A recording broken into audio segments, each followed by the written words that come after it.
नमस्कार, जनसंवाद में आपका स्वागत है। दोस्तों, आज हो गया है 31 जनवरी। आज संसद का बजट सत्र, जी हां, आज से होने जा रहा है शुरुआत। संसद बजट सत्र से ठीक पहले 146 सांसदों का निलंबन हुआ रद्द। बेहद बड़ी खबर निकल के आई है, बताएंगे इसके बारे में। दूसरी बड़ी अपडेट में फिलहाल उत्तर प्रदेश में समाजवादी पार्टी ने 16 सीटों पर उम्मीदवारों की पहली लिस्ट जारी कर दी है। बताएंगे कौन कौन से हैं वो सीट और क्या है रणनीति। तीसरी खबर, बिहार में राहुल गांधी ने लाया जलजला, नीतीश कुमार पर बोला बड़ा हमला। राहुल गांधी ने कहा थोड़ा सा दबाव पड़ते पलटू चाचा पलट गए।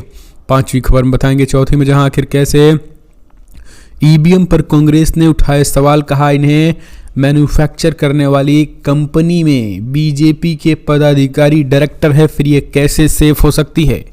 पूरी तरीके से है असुरक्षित। अभी तक दिग्विजय ने लाइव डेमो के बाद अब कांग्रेस ने पूरी तरीके से खड़ी करने लगे सवाल।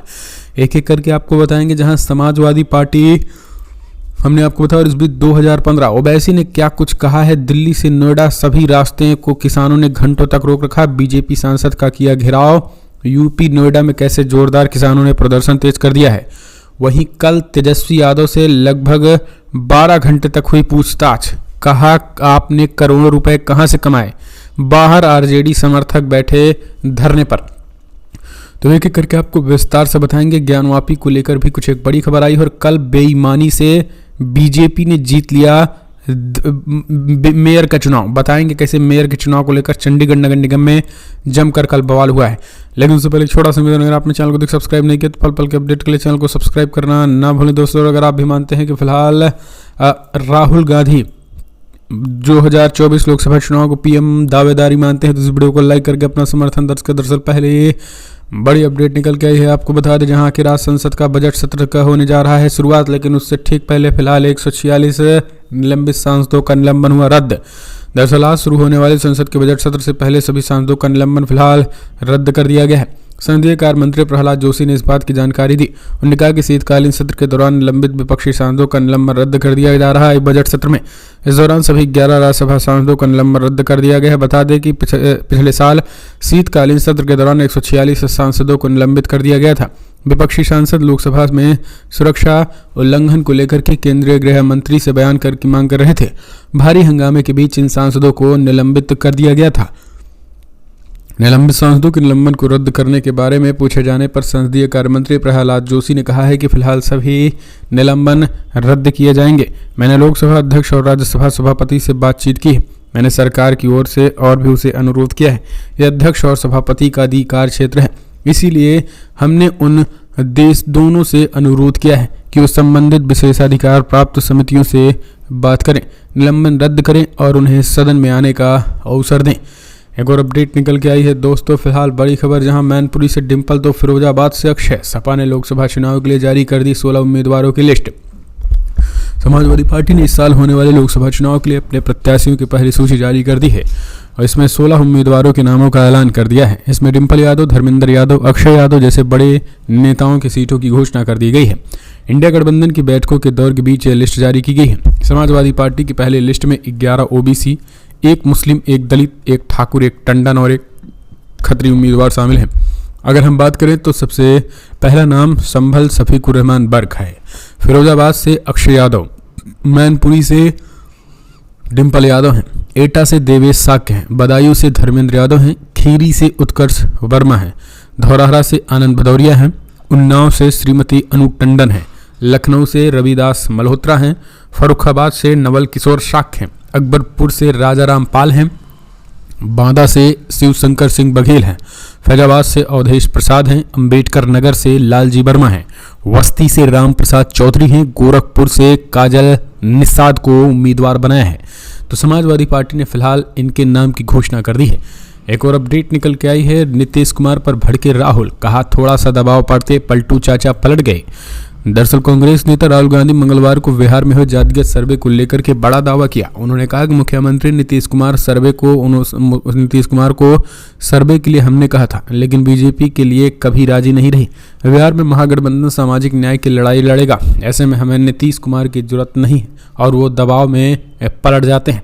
बिहार के पूर्णिया में कांग्रेस के पूर्व अध्यक्ष राहुल गांधी ने कहा है कि आज समय पूरी तरीके से बदलने की कोशिश की जा रही है। राहुल गांधी ने कहा है कि लाखों करोड़ रुपए अरबपतियों के माफ़ किए जाते हैं, लेकिन आपका 1 रुपए भी माफ़ नहीं किया जाता है। राहुल गांधी यहाँ पर सर में जो है वो पगड़ी बांधे हुए नजर आए हैं और राहुल गांधी जो है वो एक अलग अंदाज में दिखे।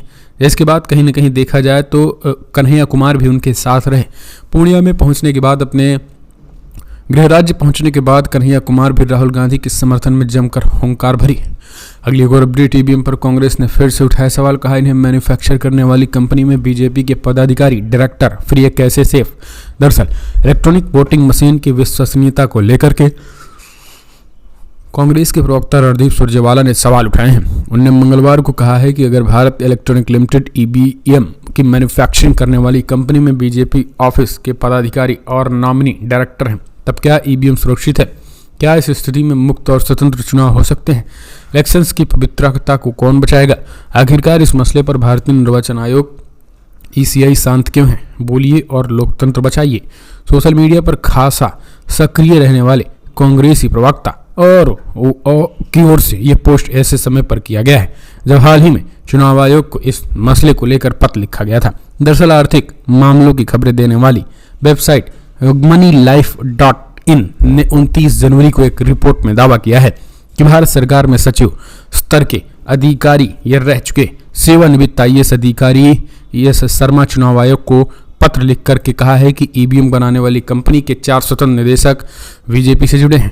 उन्होंने इसके साथ ही मांग की है कि संबंधित अधिकारियों को निर्देश दिया जाए कि बीजेपी से जुड़े इन व्यक्तियों को निदेशक पद से हटाया जाए। और यही कारण है इस पूरे मामले में रणदीप सुरजेवाला ने जो है वो इस पर सवाल उठाए हैं। अभी हाल ही में दिग्विजय सिंह ने भी सवाल खड़े किए थे।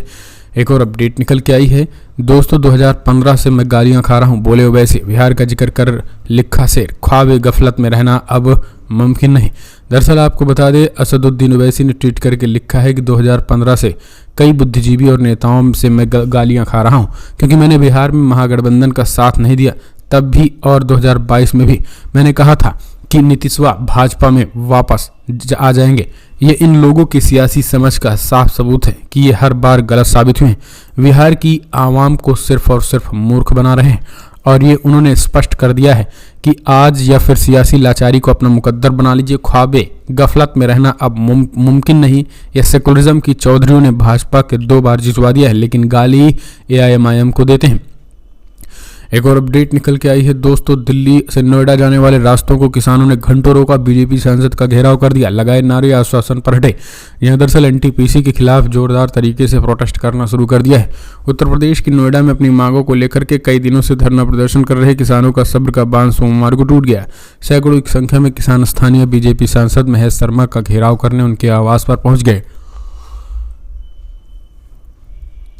इस दौरान किसानों ने काफी देर तक दिल्ली में नोएडा आने वाले रास्ते का बाधित कर दिया।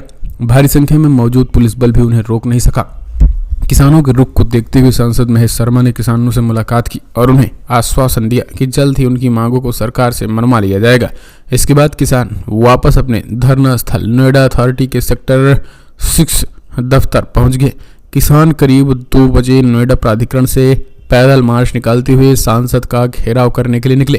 किसानों ने दिल्ली से नोएडा जाने वाले रास्ते को भी रोक दिया। इसके बाद वो सेक्टर 14A गेट के सामने धरने पर बैठ गए हैं। तो इस तरीके से जो लोगों ने हंगामा किया। एक और अपडेट, कल बिहार में तेजस्वी से लगभग 15 घंटे तक पूछताछ। 12 अफसरों की टीम ने की पूछताछ। ईडी ने पूछा आपने करोड़ों रुपए कहां से कमाए। तेज प्रताप मीसा भी पटना ऑफिस के बाहर मौजूद रहे। दरअसल लैंड फॉर जॉब मामले में मंगलवार को ईडी बिहार के पूर्व डिप्टी तेजस्वी यादव से 6.5 घंटे तक पूछताछ हुई। लगभग 10 घंटे तक पूछताछ हुई। 12 अफसरों की टीम उनसे सवाल जवाब किए। सुबह से ही तेजस्वी 11:30 बजे से पटना के बैंक रोड स्थित ईडी दफ्तर पहुंचे थे। सूत्रों की माने तो पूछताछ के लिए अफसरों ने 60 सवालों की लिस्ट तैयार की थी। जिन कंपनी के आप मालिक हैं वो कंपनी कैसे बनी और कब बनी। जब आप नाबालिग थे तो ये कंपनी बनाने का आइडिया कैसे आया। कंपनी 4 करोड़ों की थी। कंपनी के बनने के कुछ साल में करोड़ों का ट्रांजैक्शन कैसे हुआ। कमाई का स्रोत क्या रहा। नाबालिग से बालिग होते ही 21-22 साल की उम्र में आपकी कंपनी का मुनाफा कई करोड़ कैसे बढ़ा।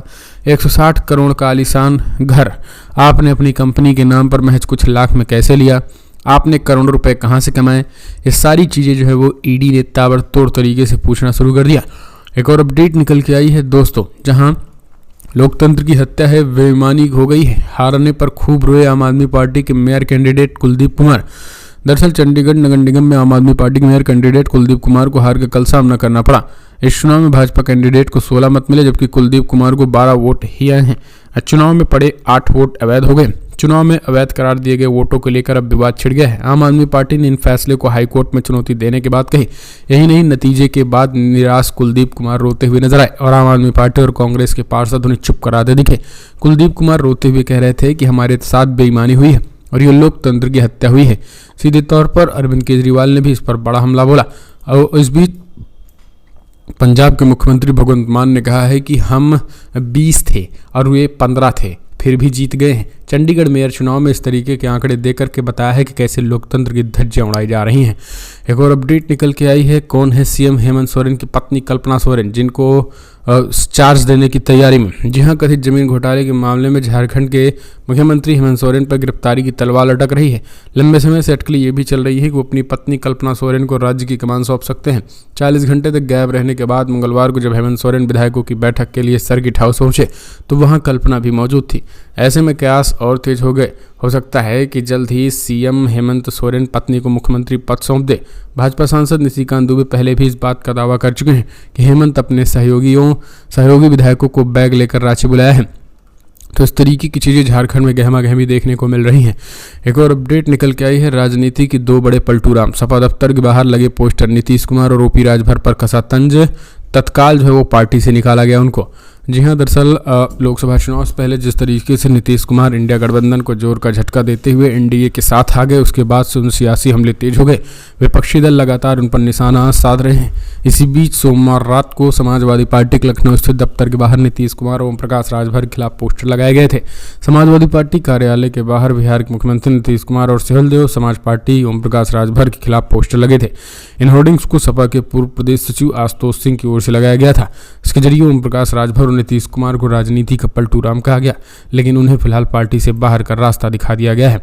अब इस पूरे मामले में सवाल होने लगे कि क्या वाकई में जो है वो इस तरीके से पार्टी से बाहर किया जाना था, क्योंकि समाजवादी पार्टी भी जानती है कि दोनों एक बड़े पलटूराम हैं और यही कारण है कि उनको लोग जनता लाइक नहीं करती है।